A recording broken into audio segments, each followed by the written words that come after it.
So our centering words are from Amy Young, The Wide Spectrum of Mothering.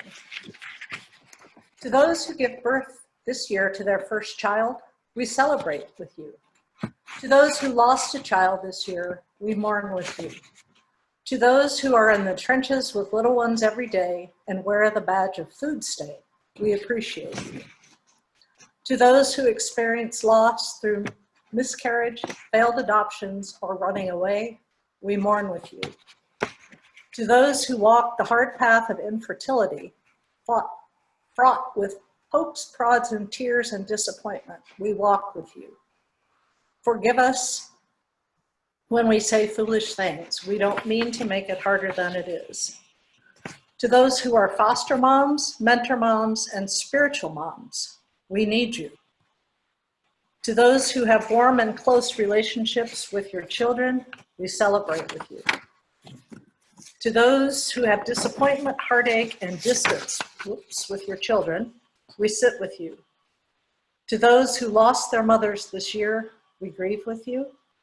To those who experienced abuse at the hands of your own mother, we acknowledge your experience. To those who lived through driving tests, medical tests, and the overall test of motherhood, we are better for having you in our midst. To those who have aborted children, we remember them and you on this day. To those who are single and long to be married and mothering your own children, we mourn that life has not turned out the way you longed for it to be. To those who step parent, we walk with you on these complex paths. To those who envision lavishing love on grandchildren, yet that dream is not to be, we grieve with you. To those who have emptier nests in the upcoming year, we grieve and rejoice with you. To those who place children up for adoption, we commend you for your selflessness and remember how you hold that child in your heart. And to those who are pregnant with new life, both expected and surprising, we anticipate with you. This Mother's Day, we walk with you. Mothering is not for the faint of heart, and we have real warriors in our midst. We remember you.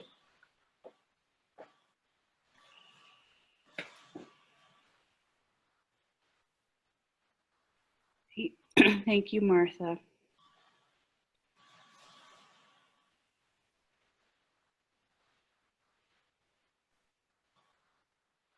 Amanda has special music for us today.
Blackbird fly into the light of the dark black night.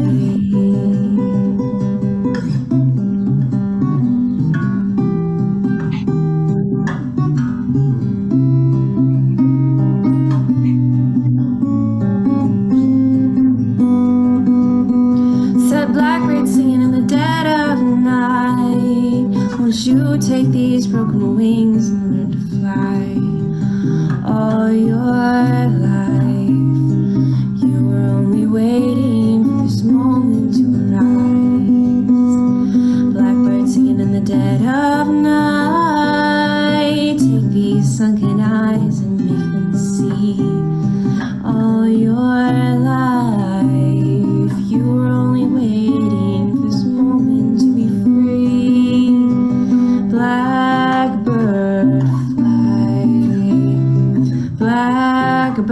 bird fly into the light of the dark black night.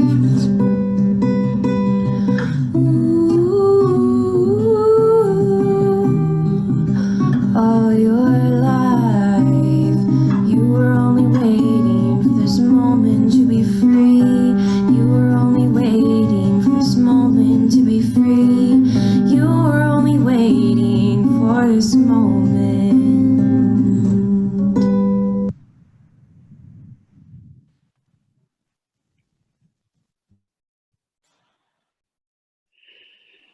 Oh, I just wanted to say the reason I picked that song, it was the first song that Fiona, my daughter, I was playing it and she sat down and listened to me play the whole thing. So I just wanted to pick that song. And then later she brought my mom a guitar and she was like, can you play the Blackbird song? And my mom was like, well, I don't really know how to play that. But I was like, that's so cool. So picked it for my daughter. So thank you guys for listening. Thank you, Amanda. Why don't we just take a moment to just take a few deep breaths and really let Martha's centering words sink into us as we think about what kind of relationships we have in this world right now, what relationships we value, what have we grown to appreciate more in this time of isolation. And let us just now just take a few moments to just be thankful for whatever it is in your life that today you are thankful for.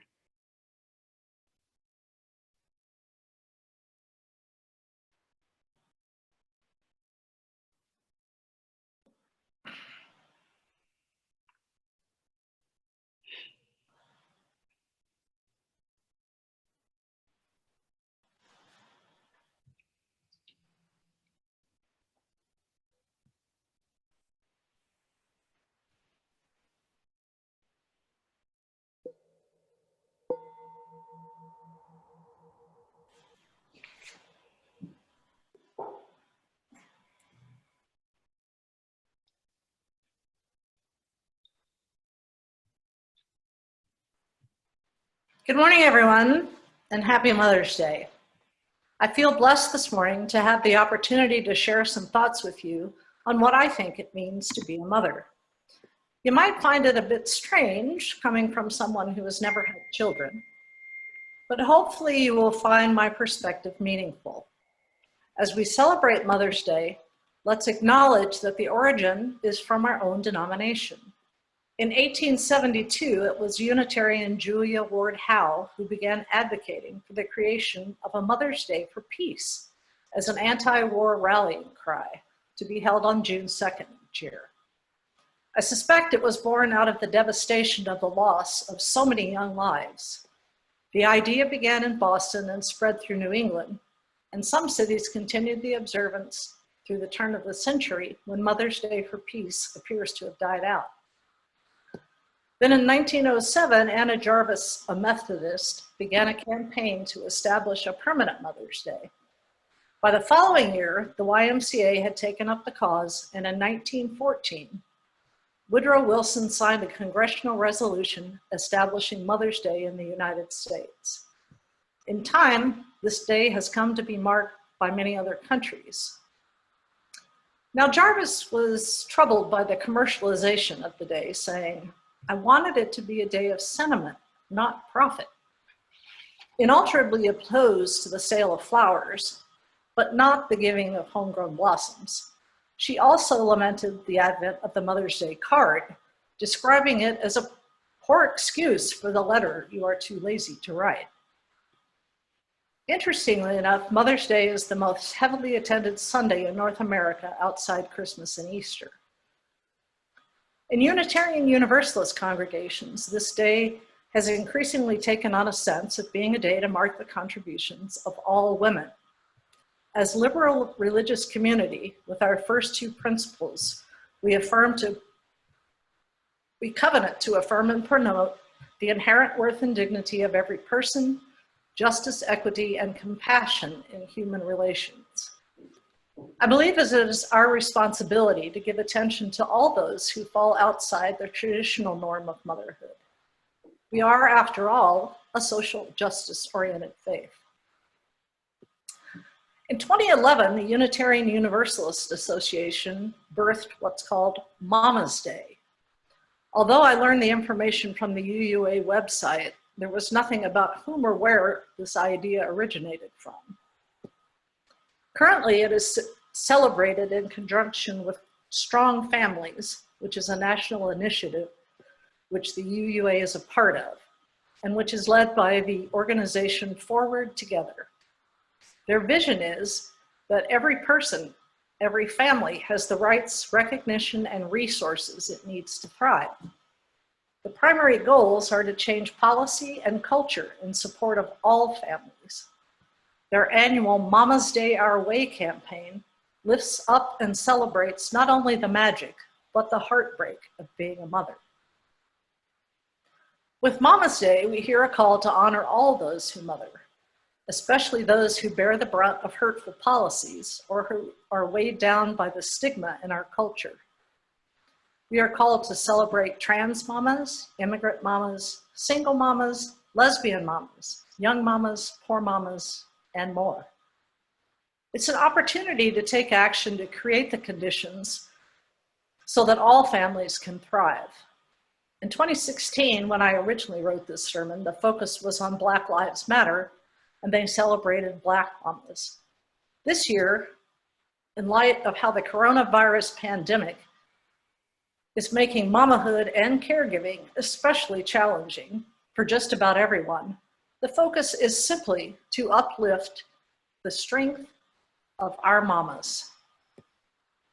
The history of Mother's Day reminds us that it is more than just a day for flowers and breakfast in bed. It's a time to highlight the aspects of motherhood that are not always visible in the greeting card aisles. It's a call to honor the resiliency of all those who mother, especially those who bear the brunt of hurtful policies or who are weighed down by stigma in our culture. First and foremost, I would like to honor the traditional mothers among us with sincere gratitude for all the love and the energy that you give to your children. They are very blessed by the gift of your mothering. Now, it's not always an easy job, but I know the rewards usually outweigh the challenges, and you are indeed most deserving of a day of special gratitude. That said, while I don't mean to take away from the joy celebrating the true birth mothers among us, part of me wishes that when Mother's Day rolls around, there were just a little less hype about traditional motherhood and a little more acknowledgement of the not so traditional mothers in our midst. People who come in all colors, shapes, sizes, genders, and ages. And I also wish there was more empathy for those who suffer because mothers are being honored and they don't fit in quite the same wonderful way. Such stories call on us to reflect on how the experience of motherhood is not invented in the individual relationship between child and mama, but is passed down from generation to generation. We are all, to some degree, the product of how we are raised. You have probably heard the lament, "Oh my God, I'm becoming my mother." For me, my mother's voice lives inside the recesses. Having not had the most positive experience of being mothers, at times the voice I hear is not filled with love nearly enough. Let's look at some of the different experiences of what it means to be a mother. The role or gift or motherhood also extends beyond what the likes of Hallmark brings to the table. There are many, many men in today's society who mother. Whether it be a gay couple or a single dad, they take on the responsibilities that are generally assumed to be something that only mothers can provide. And they also reap the rewards that come with being a mom. There are plenty of sisters and brothers who bring the gift of mothering to their siblings. There are grandmothers and grandfathers, aunts and uncles. They are also very deserving of the recognition and gratitude for their gifts, so we also honor them on Mother's Day. Once upon a time, probably back in the 80s, I yearned to be a mother. But being single and a lesbian, it didn't feel like an option, no matter how much I wanted it. Those were not the days of frequent fostering, adoption, and surrogates for single women, or at least I didn't think so, and certainly not for a single lesbian. But also part of the reason that I was hesitant was because on some level, I wasn't sure I loved myself enough to trust that I could be successful at it. Having not had a terrific role model, I feared I might make mistakes. But still, I yearned. And after many months, the thought became less prevalent and I was able to basically be okay with it. Having a precious new great niece that I was able to spend a lot of time with helped that process. It helped fulfill that need for mothering. 2 years later, there was another little one. I showered upon them the kind of love and devotion that was in my heart.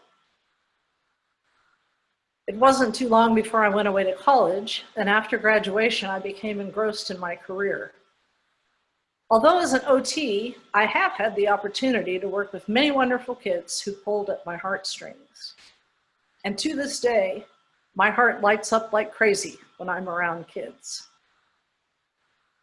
I would also like to say, in my humble opinion, the slew of women and men who give of themselves to mother dogs and cats are also worthy of some recognition. While I long ago gave up the idea of a human child, 12 years ago I took on a fluffy 10-week-old puppy, and 9 years ago adopted a rescue dog. The qualities and skills I employed to give them a home and a good life, while obviously nowhere near the same, are not unlike those used with human children.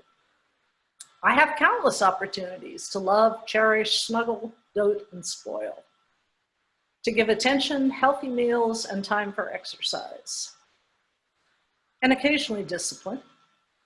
But of course, one big plus is that they don't usually talk back in difficult times.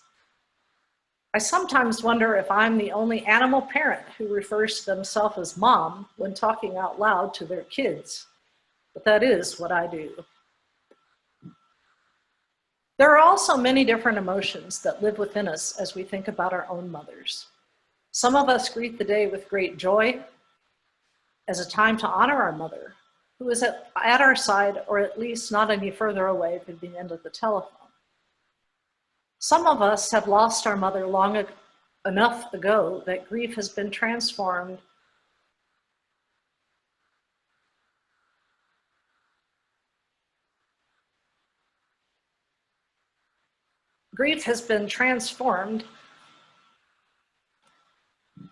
I'm sorry, I lost my place. Some have so newly lost their mothers that the wounds are still raw. Some are still on the brink of loss. And for some this day produces unsought reminders of the mothering that for them never was.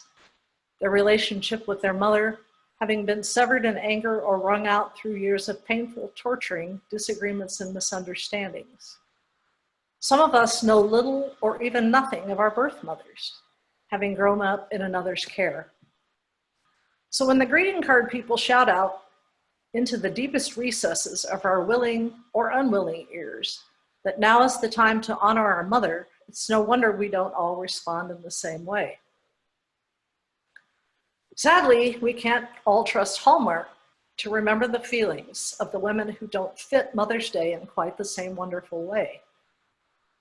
There are no cards on the rack for the women who have never birthed a child, though they have longed to.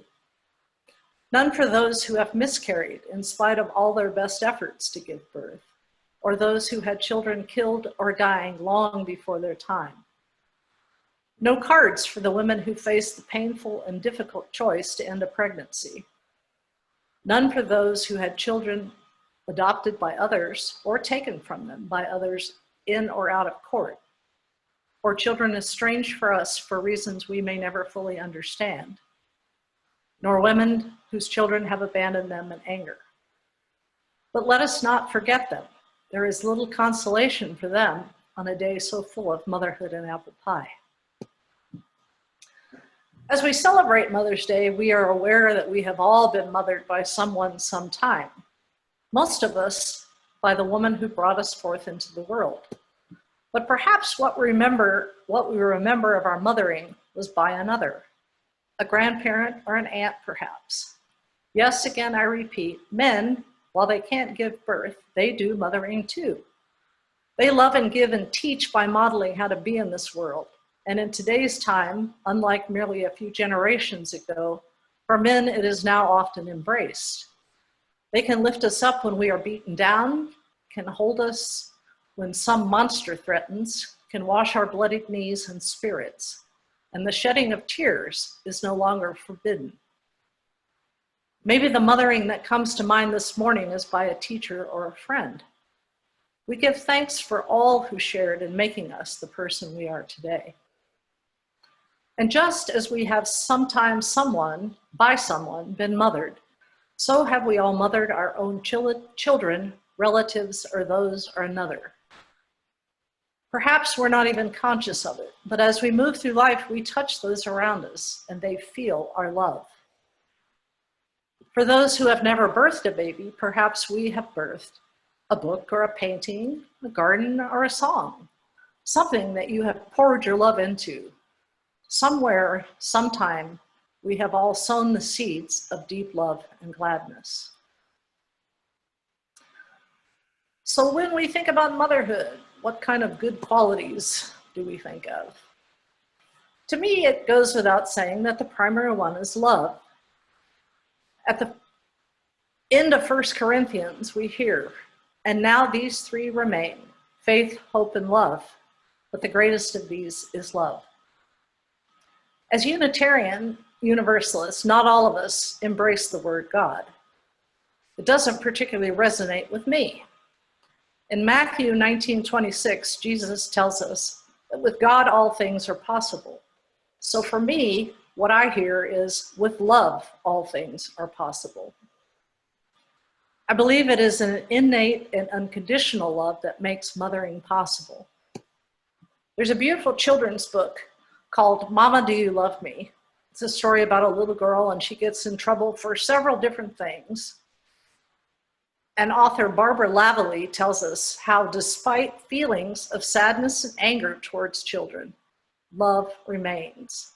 When the little girl asks at the end, Mama, do you love me? The response was, I will love you forever and always, for you are my dear one. Of course, this does not imply that we will always like the choices or behaviors of our children, but in spite of that, what resides inside is love. Other important qualities might be nurturing, patience, listening deeply, consistency, balance, a sense of humor, being present, setting boundaries, following through, and being a good example. And there's many more. So you might think about what you might add for yourself. So today we take time to give thanks for the gift of life, the centering power of love, remembering all the mothers who have touched our life. Let us honor all mothers on this day. Women who have conceived, women who bore, women who reared, women who lost, women who let go, women who made different choices, and people of any gender who mother. Happy Mama's Day. May each of you feel loved and know your worth to us all.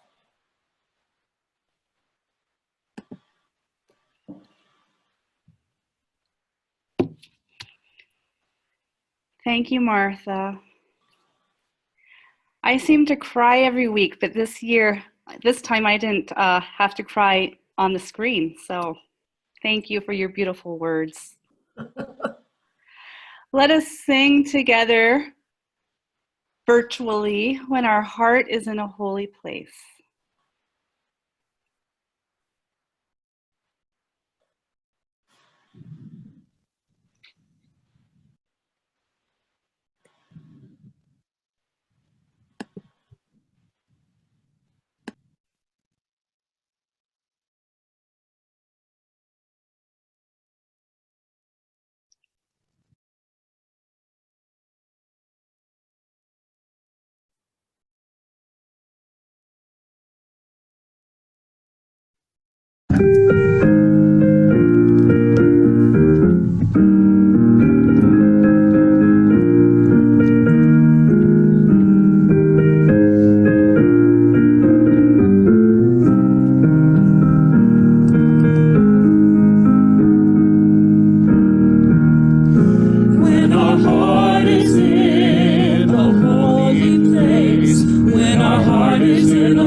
see our faces in each other's eyes, then our heart is in a holy place. When our heart is in a holy place, when our heart is in a holy place, we are blessed with love and amazing grace. When our heart is in a holy place, when we tell a story from deep inside, and we listen with a loving mind, and we hear our voices in each other's words, then our heart is in a holy place. When our heart is in a holy place, when our heart is in a holy place,